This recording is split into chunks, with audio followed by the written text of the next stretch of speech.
¿Qué tal? Buenas tardes. Hoy vamos a hablar de los conceptos de la unidad 1. Bienvenidos a este curso de electrotecnia aplicada a los procesos industriales. Primero que todo, darle la bienvenida y vamos a hacer un recorrido sobre el material para que lo tengan en cuenta.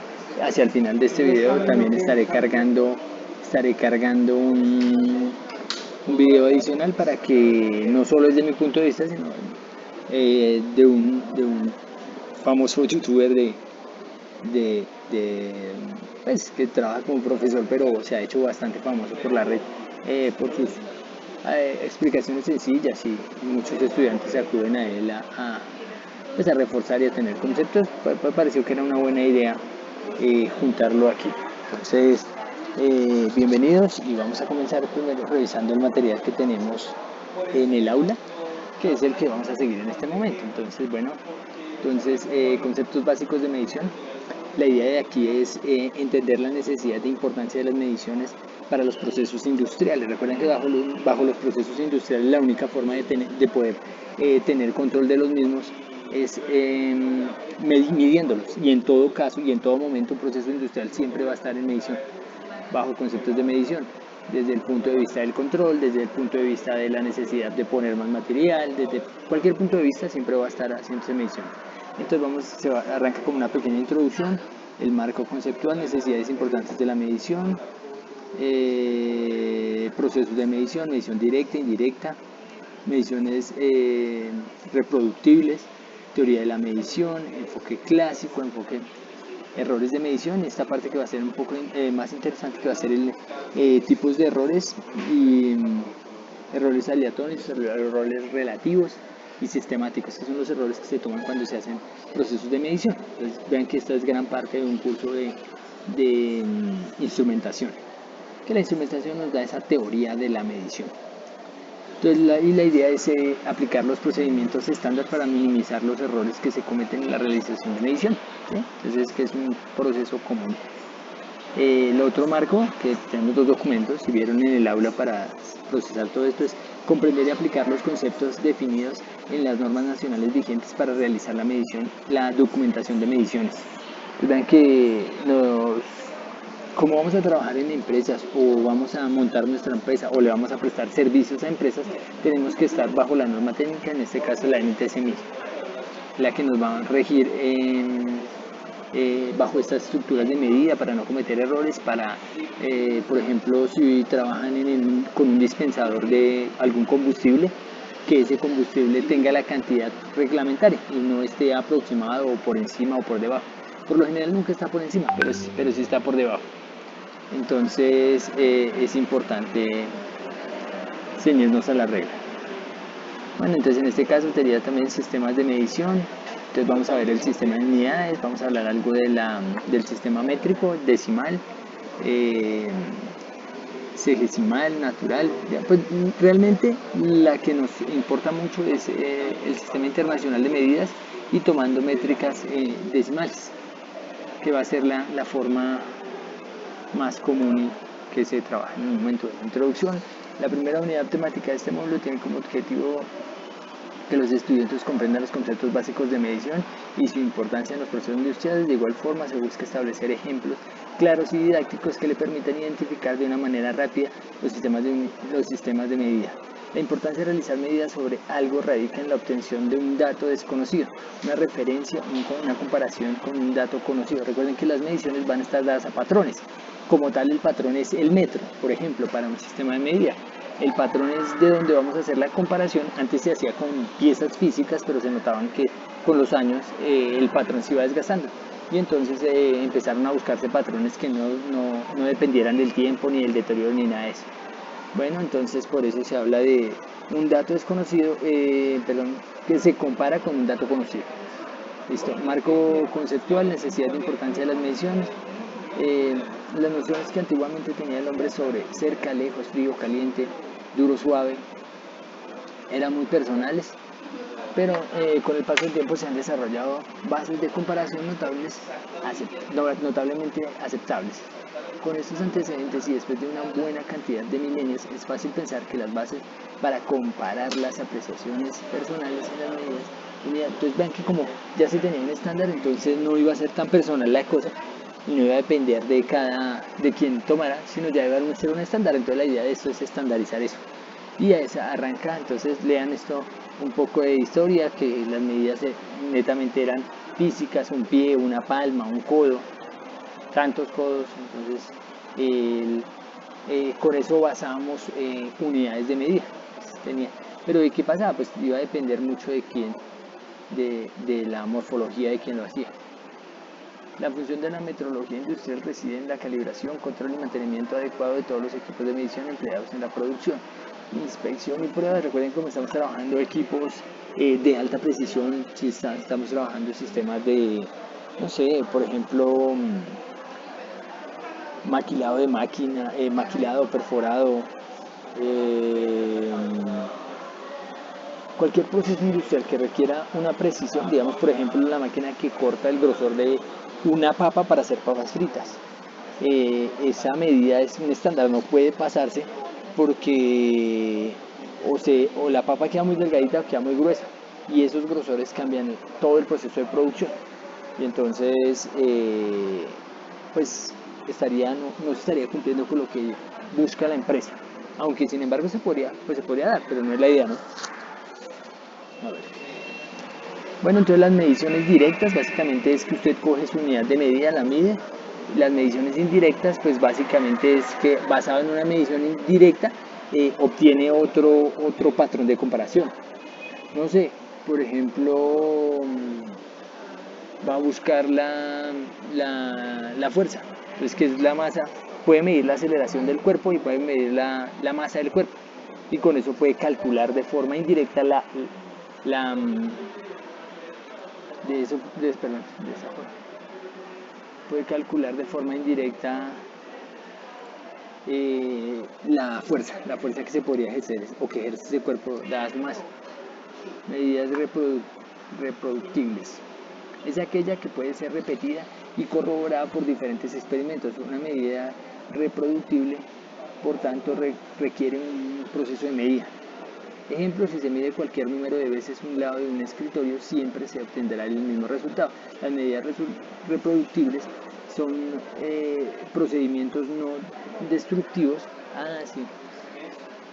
Es que esa es otra parte importante. Digamos, piense que si usted quiere medir no sé, el impacto que genera un proceso químico, ese proceso químico está cambiando, se está destruyendo, por ejemplo, una explosión, por ejemplo, una reacción química, eso está cambiando, y para poderlo reducir tendría que cambiar todo el proceso. Entonces hace que sea totalmente nueva cada medida, pues, podría ser. Bueno, entonces no produce una alteración importante sobre los sistemas. En la práctica, lo que se busca para que nuestras medidas, aunque gran parte de lo que nosotros medimos, como pesos, como temperaturas, como podrían no cambiar las características del proceso, ¿sí? O del producto como tal, o lo que queremos medir, buscamos hacerlo de la forma menos, ¿cómo decirlo?, menos intrusiva, o que menos afecte el proceso, que menos lo toque. Entonces, para eso utilizamos medidas a través de láser, medidas a través de, no sé, medir la temperatura con un láser. Si lo hago con una termocupla, estoy tocando, y la termocupla podría llegar a disipar un poco, muy poco, una cantidad pequeña, pero sin embargo estaría invadiendo el sistema. Pero en cambio, si lo hago a través de una medida láser, no hay transferencia de calor, entonces la medida es fiable. Listo, teoría de la medición. La medición es una técnica por medio de la cual asignamos un número o una propiedad física como resultado de una comparación de dicha propiedad con otra similar, tomando como patrón la cantidad que se ha adoptado como unidad. Entonces, bien, ¿qué es? Básicamente tomar un metro o una estandarización de metro y compararla a lo que necesito, y de eso decir, esta mesa tiene tantos metros. Errores de medición. ¿Cuáles son los errores de medición? Todas las mediciones tienen asociada una incertidumbre que puede deberse a los siguientes factores: la naturaleza de la magnitud que se mide, el instrumento de medición, el observador, las condiciones externas. Por lo general, las condiciones externas muchas veces no son controlables. Por ejemplo, si quieren medir la potencia con la que está transmitiendo, no sé, un establecimiento para hacer control de emisiones de ruido, pues puede verse contaminada si al lado el vecino también es otro establecimiento que está generando ruido. Entonces, esa medición es bastante compleja en un lugar donde hay muchas fuentes de ruido, muchas fuentes de sonido. Si tomamos un punto de referencia para hacer la medición, pues se van a recibir de muchas partes, entonces no va a ser tan fiable la cosa. Y en ese caso es complejo y está casado netamente con las conducciones externas. El observador también, pues depende de lo que se esté midiendo, ¿no? Instrumento de medición, si está descalibrado, si está dañado, si no está en la escala que se requiere. Cada uno de estos factores constituye por separado una fuente de incertidumbre y contribuye en mayor o menor grado a la incertidumbre total de la medida. La tarea de detectar y evaluar la incertidumbre no es simple e implica conocer diversos aspectos de medición. Tipos de errores de medición. Entonces, el origen de los errores de medición es diverso, puede distinguirse en dos tipos: errores sistemáticos, errores aleatorios o accidentales. Los errores sistemáticos son una desviación constante de todas las medidas, ya que siempre hacia arriba o siempre hacia abajo. Digamos de qué va a depender esto. Netamente que el equipo no esté bien en un funcionamiento óptimo. Entonces es un equipo que lleva funcionando hace mucho tiempo y no se le ha dado ningún mantenimiento. En este caso sí es bueno hacerle mantenimientos periódicos para limpieza y calibración, o lo que se requiera, pero siempre calibración. Un ejemplo, léanlo por favor, es digamos la comparación de precisión y exactitud. Entonces veamos la comparación de precisión y exactitud, que depende netamente de, que son dos conceptos que se parecen pero no son relativamente lo mismo. En el dibujo se representan dos errores sistemáticos y los errores aleatorios. Los centros de los círculos indican la posición del valor que se quiere medir y las cruces indican los valores de varias mediciones. La dispersión de los puntos se asocia a la precisión, mientras que su centro efectivo, centroide, está asociado a la exactitud. El conjunto de medidas representa una medición A precisa pero inexacta, más exacta con la vez más exacta y con la misma precisión, menos precisa y menos exacta, y D más exacta pero menos precisa. Pues bien, la primera era precisa pero no exacta.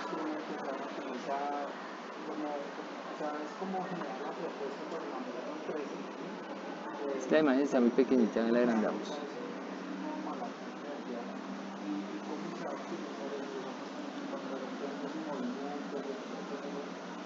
Se puede notar bien. Les invito a que lo busquen en la dirección para que lo puedan examinar. Pero entonces esa comparación de exactitud, que no, entonces vean que corremos en exactitud, corremos en precisión, en horizontal y en vertical. Perdón, espero no está escribiendo.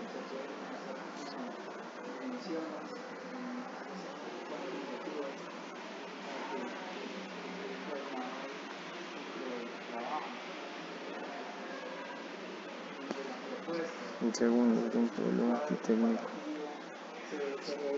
Ya. Entonces exactitud versus precisión. Error absoluto, error relativo. Entonces la diferencia entre el valor tomado y la medida y el valor medido como exacto puede ser positivo o negativo, según si la medida es superior al valor real o inferior, y tienen unidades, tiene las mismas, o sea, como es una resta, tiene las mismas unidades que la medida original. Es un pequeño error que se está corriendo. Error relativo es el cociente de la división entre el error absoluto y el valor exacto. Entonces esa diferencia que se genera. Bueno, aquí hay unos ejemplos, los invito a que los revisen. Ejercicios de reflexión, también los invito a que los revisen. A ver qué tenemos de conclusiones acá.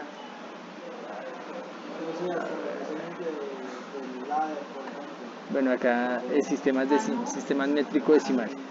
Entonces, pensemos que nosotros estamos casados al Sistema Internacional de Medidas.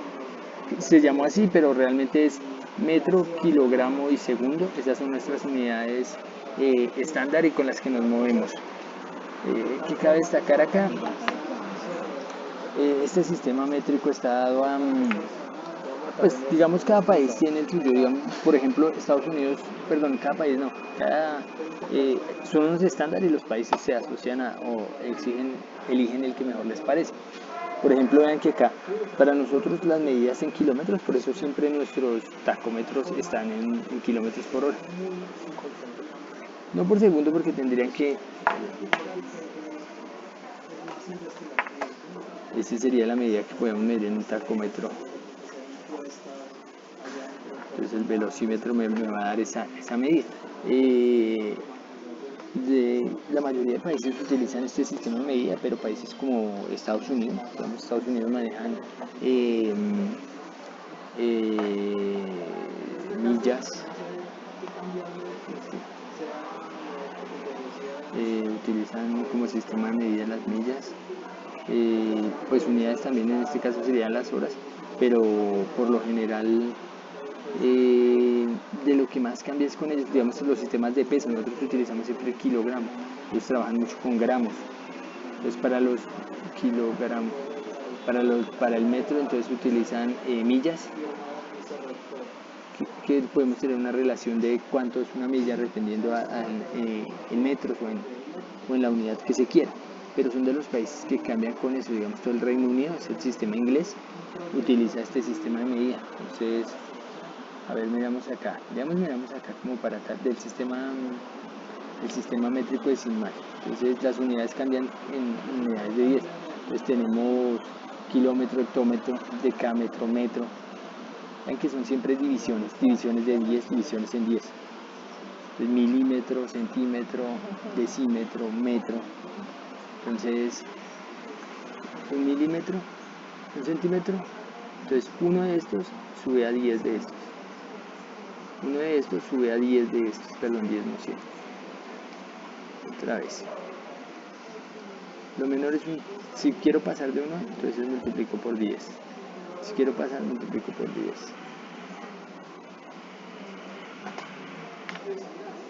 Y así. Hectómetro, decámetro y kilómetro. Entonces, unidades de masa.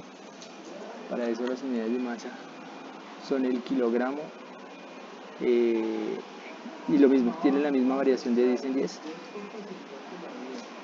Entonces no es nada del otro mundo. A ver, aquí tenemos más. Avance es el famoso sistema inglés, el sistema natural. Entonces, a ver,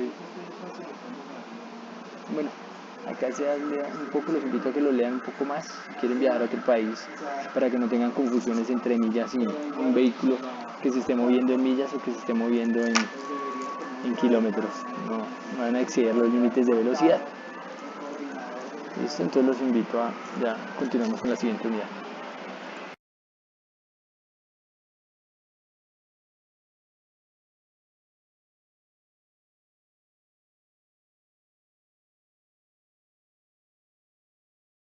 Las ciencias llamadas exactas, como la física, la química o la astronomía, se fundamentan en las mediciones. Medir una magnitud es compararla con otra de su misma especie, que se elige como unidad. Si utilizamos un instrumento de medida, decimos que hacemos una medición directa. Si debemos recurrir a cálculos matemáticos para obtener una medida, decimos que hacemos una medición indirecta. Por ejemplo, si vamos a determinar la densidad de un trozo de metal, podemos medir su masa con una balanza y su volumen, sumergiéndolo en agua dentro de una probeta. Para encontrar la densidad, debemos dividir el valor de la masa entre el valor del volumen. Entonces decimos que la masa y el volumen se determinaron por medición directa y que la densidad fue encontrada por medición indirecta. Al resultado de medir algo se le llama medida. Obviamente, al determinar cualquier medida, debemos proceder con gran cuidado, para que el resultado sea confiable. Sin embargo, es inevitable que una medida esté libre de error, bien sea por algún defecto del instrumento utilizado, desajuste, desgaste o las limitaciones del mismo, o simplemente por un imprevisto ocurrido durante el proceso de medición. Los errores en la medida pueden ser de dos clases: error absoluto y error relativo. El error absoluto de una medida es el valor absoluto de la diferencia entre el valor verdadero y el valor experimental de la magnitud que ha sido objeto de medición. Allí tenemos la expresión para el error absoluto. El hecho de que esté con valor absoluto es para garantizar que siempre nos dé positivo. El error absoluto tiene la misma dimensión, es decir, las mismas unidades que la magnitud que se mide. Por ejemplo, si estamos midiendo una masa en gramos, tanto el valor verdadero como el valor experimental estarán en gramos. Luego, el error absoluto será un valor también en gramos.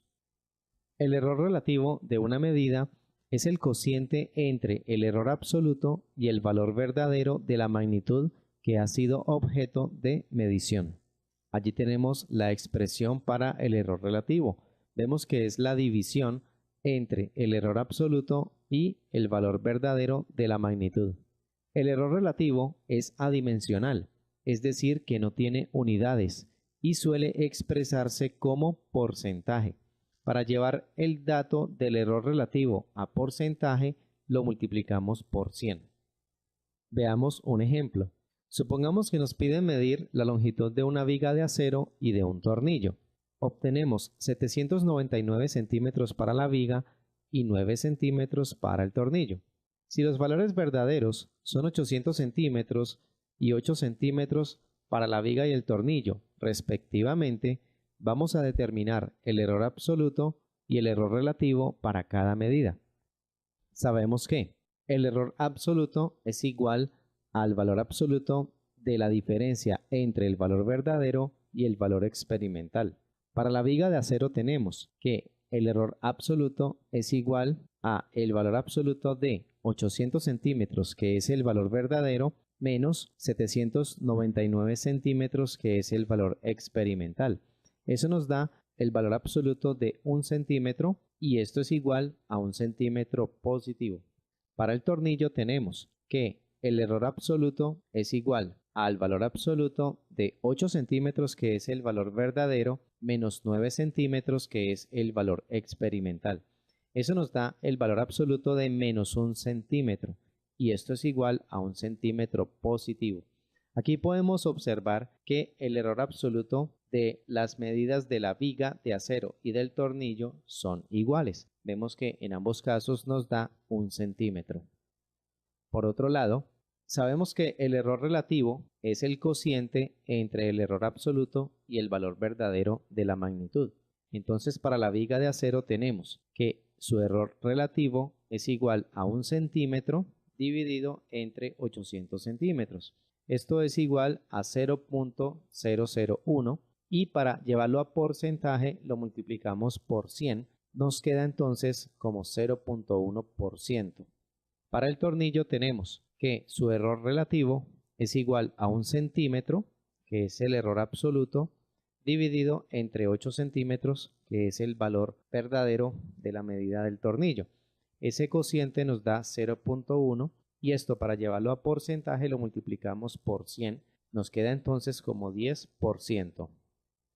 Observamos que ambas medidas tienen el mismo error absoluto, es decir, 1 centímetro, tal como lo habíamos dicho anteriormente. Pero el error relativo en la medida de la longitud del tornillo es notablemente mayor que el de la viga de acero, 10% contra 0.1%. Con base en lo anterior, podemos afirmar que se ha realizado una muy buena medición en la longitud de la viga y una pésima medición de la longitud del tornillo. Como conclusión, tenemos que en toda medición, el error relativo de una medida es el que nos permite decidir si ésta es confiable o no.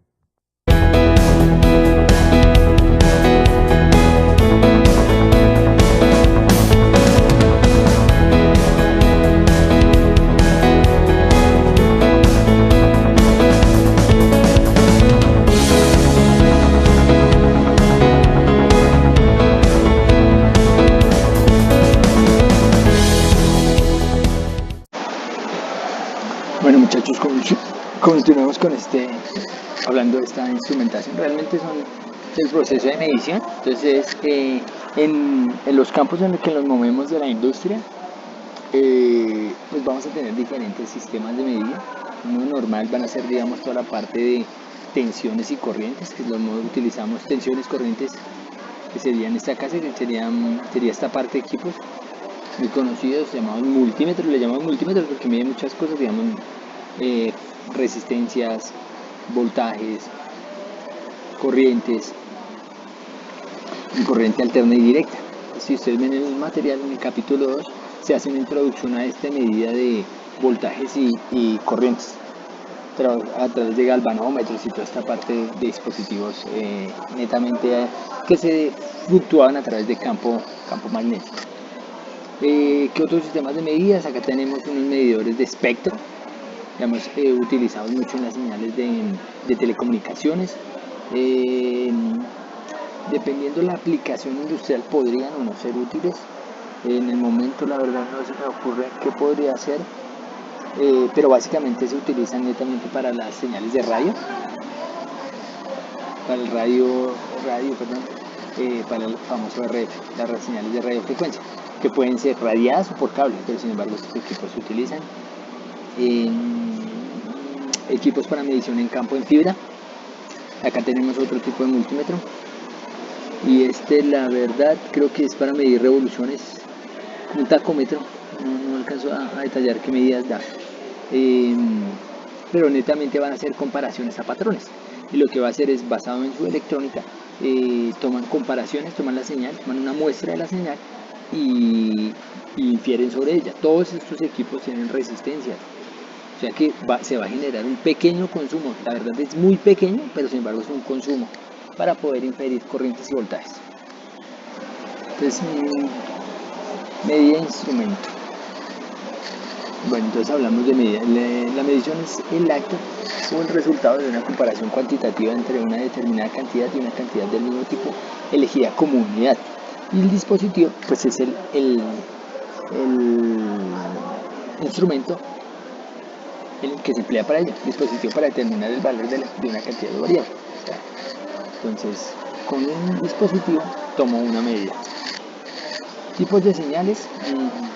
Dentro de cualquier sistema de mediciones, las mediciones más frecuentes o estándar son, esta en toda parte, que todo sistema que sea eléctrico, que dependa de la electricidad. Cuando depende de la electricidad, desde ahí, pues digamos que es como la fuerza de todas las electrónicas, de toda la ingeniería eléctrica. Y de ahí empezamos con el control, empezamos con, digamos que puede ser control industrial, control de las telecomunicaciones, la electrónica como tal, ¿qué otra ingeniería? Digamos las variaciones por la biología, con la biomedicina, ¿cierto? Pero todas están basadas en esta parte, las mediciones de voltaje, corriente y potencia. Sin embargo, y en el campo del control, entonces vamos a tener neumáticas, hidráulicas, digitales y telemáticas. Entonces, en este caso de las telemáticas estamos hablando de tasas de transmisión, anchos de banda, todas las características que me pueden entregar una red de comunicaciones al transferir bits a una velocidad. Señales digitales, pues son estos bits, esta es digitalización.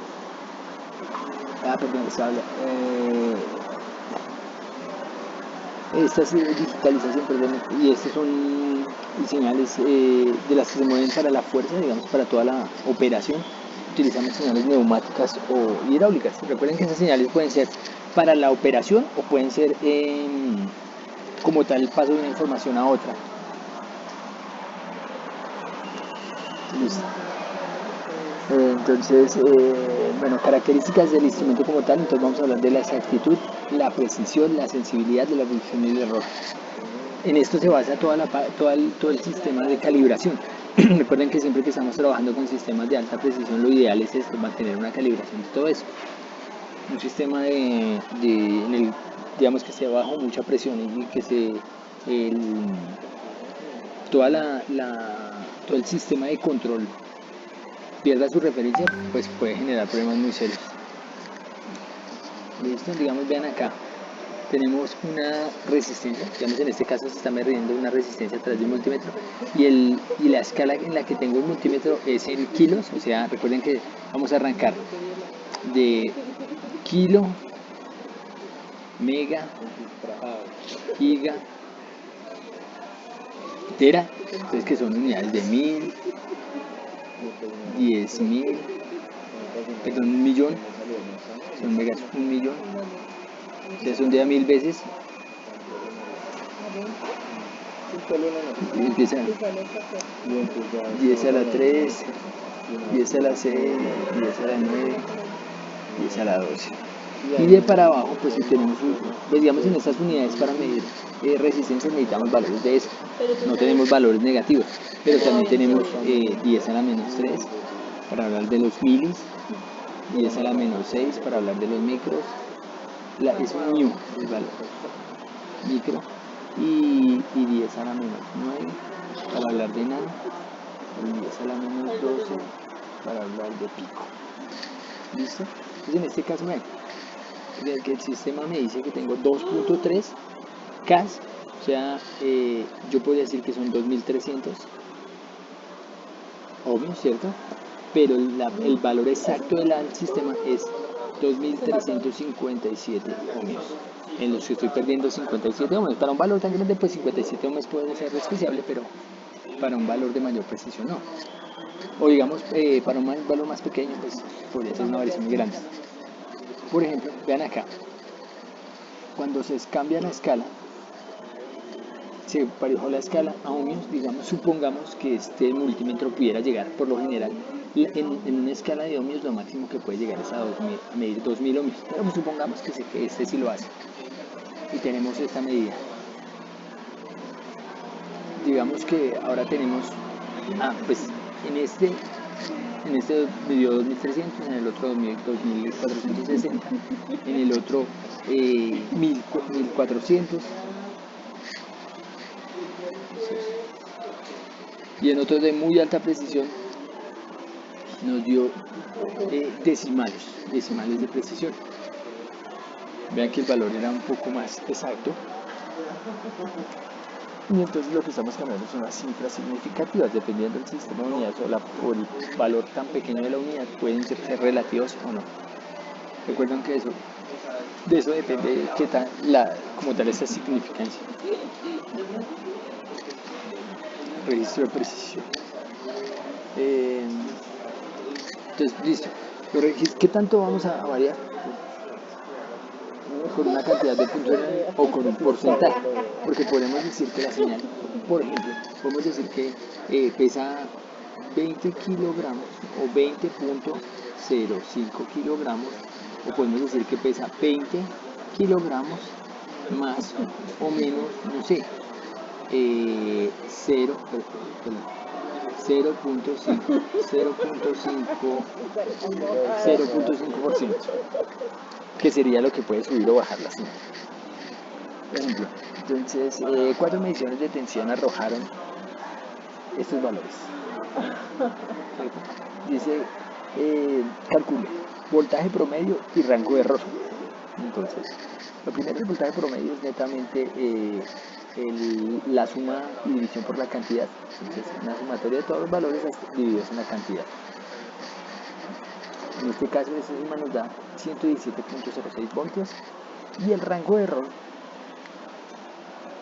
es el valor medio de el valor medio de las máximas variaciones. Entonces, ¿qué sería? Es el valor máximo menos el valor medio más el valor medio menos el valor mínimo dividido en 2, y eso me va a decir más o menos cuánto es la variación a la que se va a tener. En este caso podríamos decir que la variación es de 0. Podríamos decir que son 117 voltios más o menos 0.05 voltios, o podría darse también como tal en unidades. Entonces, elementos primarios de medición. Elementos primarios para la medición, para la temperatura, tenemos termómetros bimetálicos, termómetros de base de vidrio, pirómetros de radiación óptico, pirómetros de radiación de infrarrojo. Recuerden que todos estos no son invasivos. Indicadores pirométricos, termómetros de cristal de cuarzo, sistemas termales,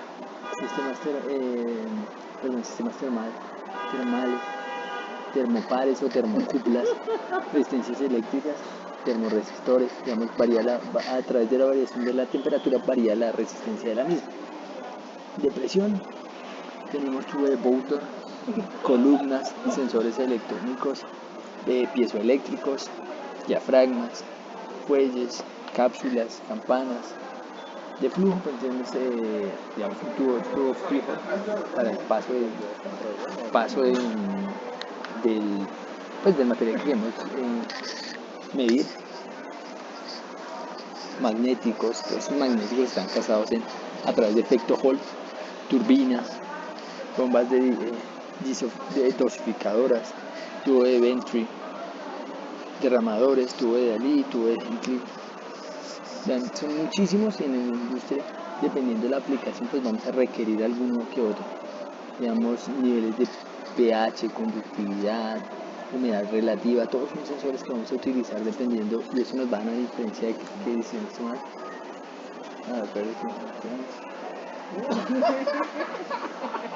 Protección de equipos, verificar que digamos, esta parte no está en mi caso. Bueno, digamos, en este caso es un sistema de protección eléctrico para ver que el comportamiento eléctrico del instrumento, digamos esto, instrumentación, campo de medición, rango. ¿Qué es semi-interval? Recuerde que es importante poner el sistema o el equipo, el dispositivo de medición en el rango adecuado para que esté como tal congruente con lo que se voy a medir. Yo debo saber más o menos en qué rango va a estar lo que yo deseo medir, si no, pues tendría que variar mucho. La precisión es la tolerancia de emisión y transmisión del instrumento, y se define los errores cometidos cuando el instrumento se emplea en condiciones normales de servicio. Se puede expresar como tanto por ciento en unidades de la variable de desviación, o por tanto por ciento de la lectura efectuada. Entonces, digamos, más o menos un voltio más. Zonas muertas, digamos, el campo de valores de las variables que no hace variar la inducción. Digamos, por ejemplo, tengo la sensibilidad de mi voltímetro es 3.1 voltios, ¿cierto? Eso sería lo mínimo, la sensibilidad mínima. Si yo pongo acá todo esto es un valor muerto, de un voltaje negativo o valores por encima, son valores que no me los va a hacer.